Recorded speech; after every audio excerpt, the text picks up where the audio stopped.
Hi, I'm just Luke Plays, and welcome to another episode of my SMP on the 1.17 snapshot server. You're gonna have to ignore that throne, by the way. That's from a couple episodes ago where I wanted a picture with a stack of golden apples. If you missed that episode, check it out. And also to mention, I put on a new skin. You're gonna have to let me know what you think. Do you prefer this skin to the last skin I had, which was like a really bright slime? I like the last one, but this one's more my style, I think. I do prefer the last one, it looks cooler, but this one's like more fun to play with, I reckon, because it's like an actual human rather than a slime.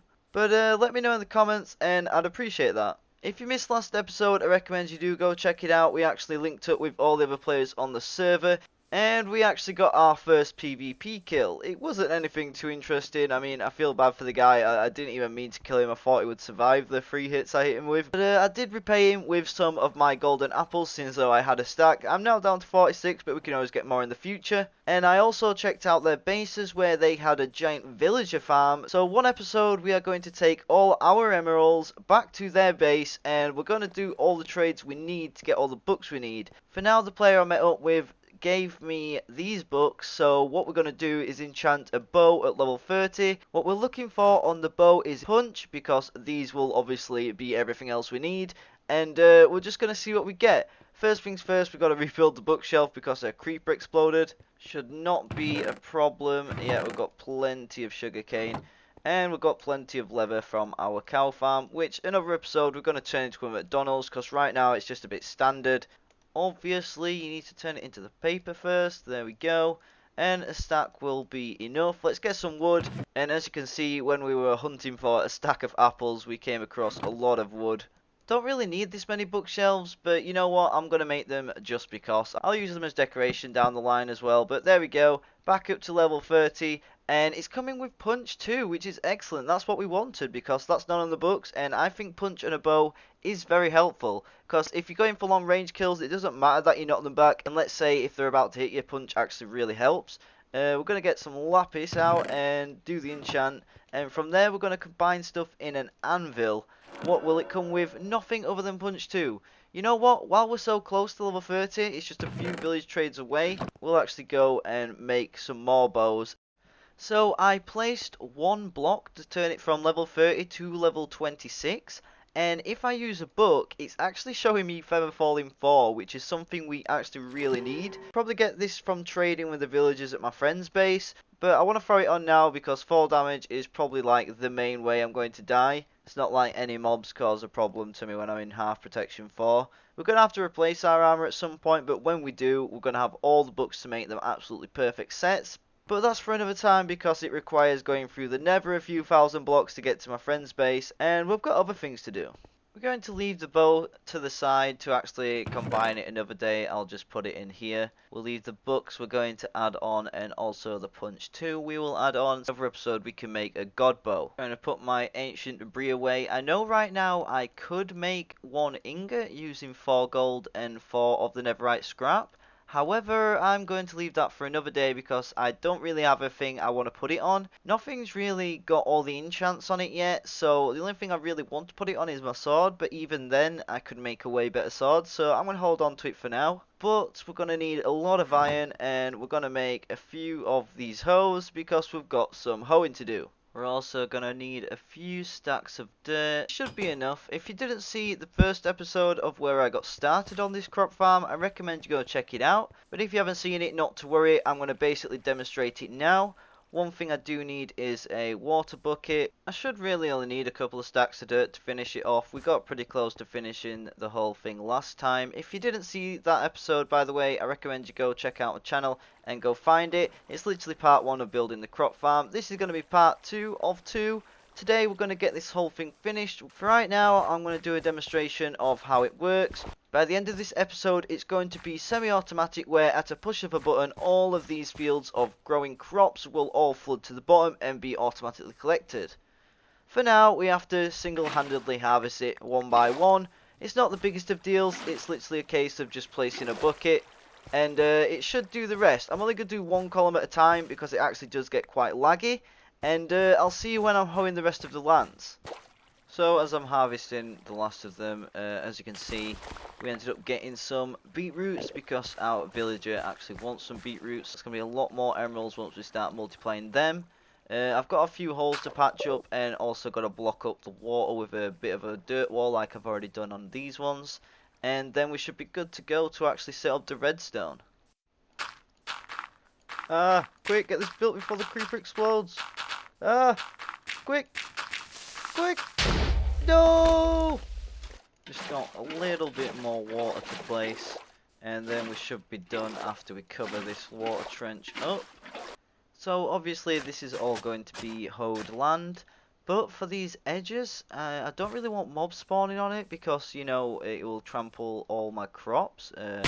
Didn't mean to fall off right there, and that's what I mean when I say I want feather falling. With feather falling, that would not have been a problem. But as I was saying, as you can see on this row, I've just been placing torches, but it doesn't really stop like friendly mobs spawning. So technically a friendly mob could spawn on here and just ruin the crops. But thinking about the scale of this thing, the gains are going to be stupidly overpowered either way, so I guess it doesn't really matter. And we're going to put torches on all the rows just so it would grow at night and also for decoration. That way, no hostile mobs will spawn on here. A few friendly mobs will still. Even if a few friendly mobs do destroy a few crops, it won't be too much of a problem in the end game. So let's pick up a whole bunch of coal and get making some torches. So just a few stacks, that should be enough. The farm isn't terribly huge. I went with placing torches absolutely everywhere. That's going to stop mobs spawning. I mean, there is a chance like a chicken or something could spawn on here, jump over and start ruining stuff, but that's a very small chance. I could change it from grass to something else or just like put wood slabs on it. But I really wanted it to be grass for some reason, so we're just going to leave it at that. It's just either side there's a tiny chance a mob will spawn, but I really doubt it will anyway. Seeing as though there's so many other places pigs and stuff can spawn, it doesn't really need to spawn up here. And like I said earlier, if it does, it's not the biggest of deals. We'll only lose a little bit of wheat compared to the massive gains that we're going to get. It's not a problem. Now we just have to get planting. I'm going to start with the carrots on this side. So we do have more carrots to plant, but I think I'm going to leave it at 2 rows. I don't even really need carrots of them for like pig breeding, but I could just use potatoes as well. I don't think the villager does take carrots, but it does take potatoes, so I guess we'll just do potatoes from now on, and also some seeds. Obviously right now we're getting what we have of beetroot seeds planted in, and this is what I'm really going to focus on trying to multiply. I don't think I'll be planting carrots after I harvest this. This is going to give me like all the carrots I need for life.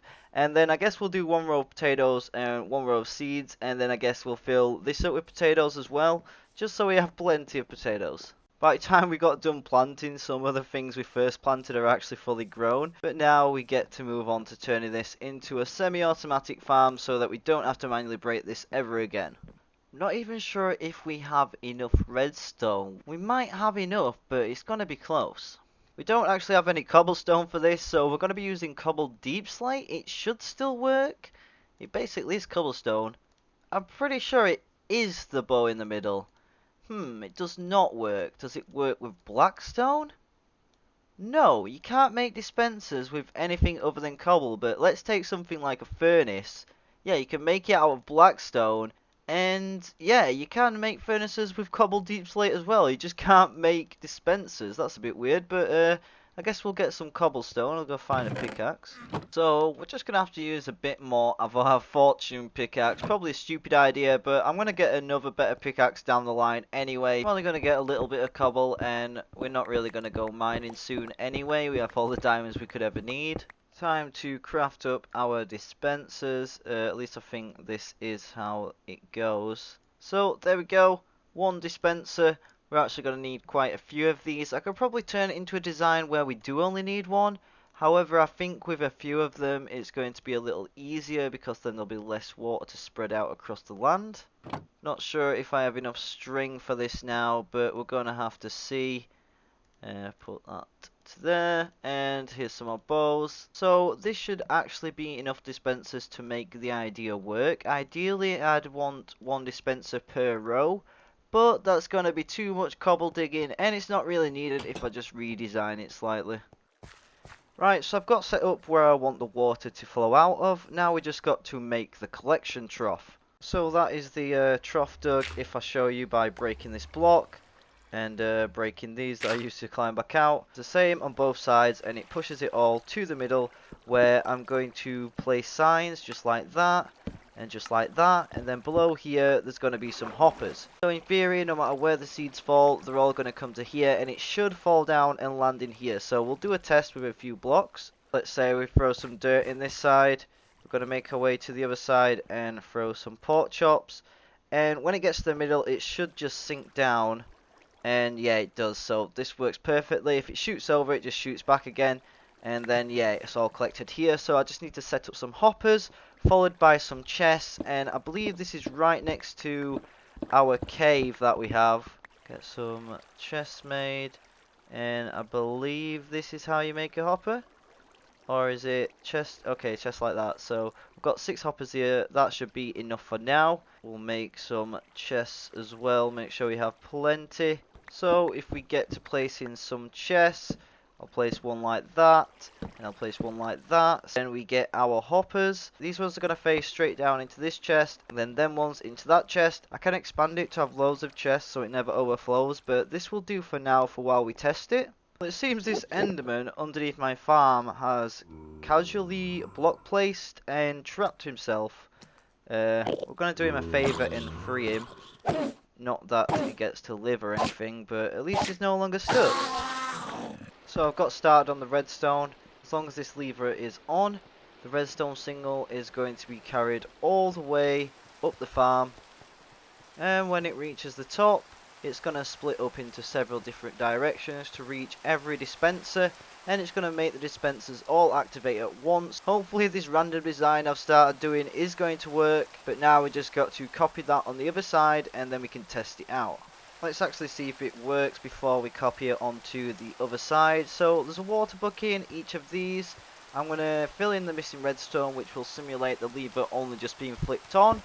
And that should push out water. It doesn't destroy the redstone, but it flows onto every single row. I put some dirt there so it obviously didn't destroy everything because it's not finished growing yet, but that shows us that it definitely does work. Bit of a system failure. I sort of accidentally connected the redstone, but at least we get to see it definitely works, and this is all going to get collected in the automatic collection system. Head down here, we're going to see everything's making its way down into the bottom chest, so it actually works. So I've gone and made it actually look symmetrical, even though like this gap here doesn't have redstone going from it from that way. The whole redstone wiring system definitely works, so it doesn't really matter that it looks ugly. These guys are definitely annoying. Get back down here. No match for me. Where's your friend? There he is, and he's dead. Just on the last step of putting in the water buckets, and from there we only really need to wait like one more day for the last bits and bobs to grow fully, and we should be ready to test out the full system. So now all we've got to do is just cover up the redstone, and it's basically a case of pressing this button whenever we want a harvest. We accidentally harvest one of the rows, but these other rows definitely should fill up the chest. Let's just check what that one row did. So it is still all coming through, but basically half a chest just from one row. Might be cutting it close to the amount of chests we have down there, but once it actually flows down, I'll obviously pick up a lot to replant it. Hope you did enjoy part 2 of me finishing this semi-automatic farm, and without further ado, let's actually go ahead and activate it. So pressing the button once releases all of the water. You give it a couple seconds, and then I'm going to press the button again. That should make the water stop coming out of the dispensers, and it should all be streaming down. So yeah, that has actually worked out perfect. It's going to start lagging from all of the crops we're getting, but we just got to wait for it to get all in the chest, and then there'll be no more lag. So we're going to call it there for this episode. I hope you did enjoy, and don't forget to subscribe and you'll see all my future content. Next episode, we're diving into the world of glowberries. We're going to be making an entire farm just for some glowberries, so subscribe and you'll not miss that, and you'll find out how to make the best glowberry farm. This large-scale semi-automatic farm has been a very big build, but it's been very fun. There's just the unfun part of replanting all the seeds, and it'll be ready to go again. If you've not seen any previous videos, I recommend you go on my channel and check them out. We've explored a lot about 1.17, but I hope you enjoyed, and I'll see you on the next one.